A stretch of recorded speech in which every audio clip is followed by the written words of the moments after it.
बॉलीवुड की गुड्डी अब बुढ़ी हो चुकी है, यानी कि अक्सर की बुढ़ापे में लोगों की सटक जाती है। ये बात मैं नहीं कह रहा हूँ, ये मेरे शब्द नहीं हो सकते हैं। ये बात अब लोग सोशल मीडिया पर कह रहे हैं जया बच्चन के लिए, वही थाली में छेद वाली जो दादी है उनके लिए।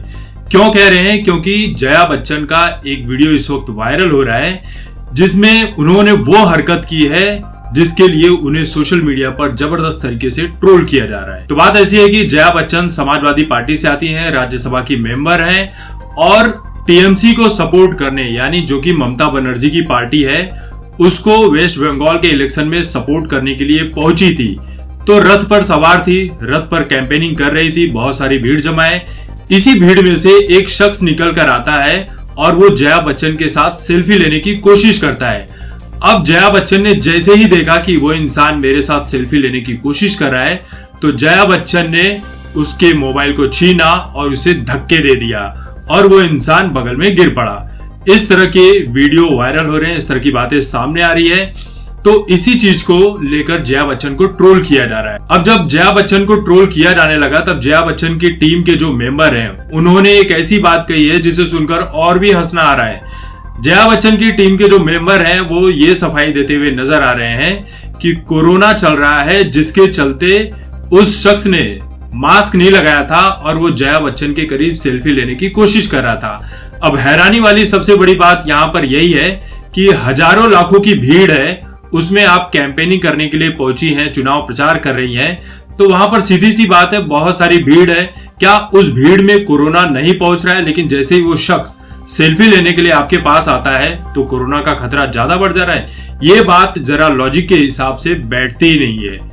और वैसे भी चुनाव प्रचार के दौरान किसी को कोरोना नहीं हो रहा है। वेस्ट बंगाल से लेकर असम, तमिलनाडु, कहीं पर भी कोरोना का कोई खतरा नहीं है।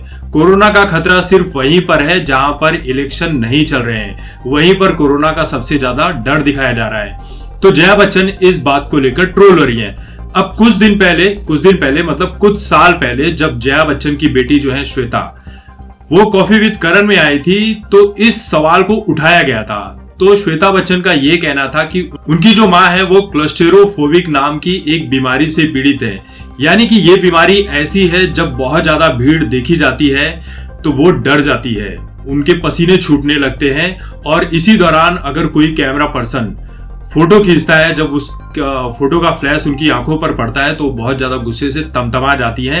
ये उनकी प्रॉब्लम नहीं है, उनकी गलती नहीं है, बल्कि ये उस बीमारी की गलती है जिसके चलते जया बच्चन अपना आपा खो बैठती हैं। लेकिन सोचने वाली बात यह है कि जब आपको भीड़ से प्रॉब्लम है, कोई कैमरा पर्सन आपका फोटो निकाल रहा है, उसके फ्लैश से प्रॉब्लम है, तो आपको तो इस तरह की भीड़ में जाना ही नहीं चाहिए। फिर क्यों इस तरह की भीड़ में जा रही हो? भीड़ में जाओगी तो इस तरह के काम तो होने चाहिए। और सबसे बड़ी बात, उस फैन को जो जया बच्चन ने धक्का दिया वो अच्छा ही किया।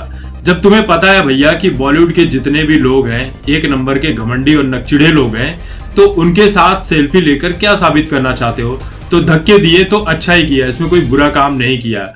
तुम्हारे जैसे लोगों के साथ यही होना चाहिए। अब यही चीज एक बार सलमान खान ने भी की थी। सलमान खान एयरपोर्ट से बाहर निकल रहे थे, उसी दौरान सलमान खान का एक फैन उनके साथ सेल्फी लेने के लिए थोड़ा करीब में आता है, तो सलमान खान गुस्से में उसका मोबाइल फोन छीनते हैं और दूर फेंक देते हैं। अब सोचिए उस फैन के दिल के ऊपर क्या बीती होगी कि भाई जिसे मैं अपना सुपरस्टार समझ रहा था वो मेरे साथ इतनी बदतमीजी के साथ पेश आ रहा है। एक घटना और हुई थी सलमान खान के साथ। सलमान खान राजस्थान गए हुए थे बहुत बड़ा गाड़ियों का काफिला लेकर, तो उनके पीछे जो उनके फैंस हैं वो बाइक पर पीछा करने लगे और पीछे करते हुए उनकी कार के जब पीछे पहुंचे तो इस बात से सलमान खान तमतमा उठे और अपनी गाड़ी से निकले और गाड़ी के दरवाजे को जोर से पटकते हुए उन फैंस के ऊपर माँ बहन की गालियां देने लगे।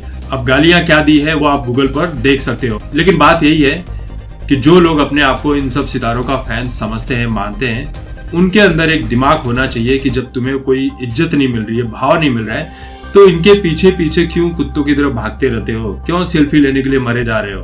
तो दोस्तों इस वीडियो में अभी तक के लिए बस इतना ही। तब तक देखते रहे आपकी बात मुकेश के साथ। धन्यवाद।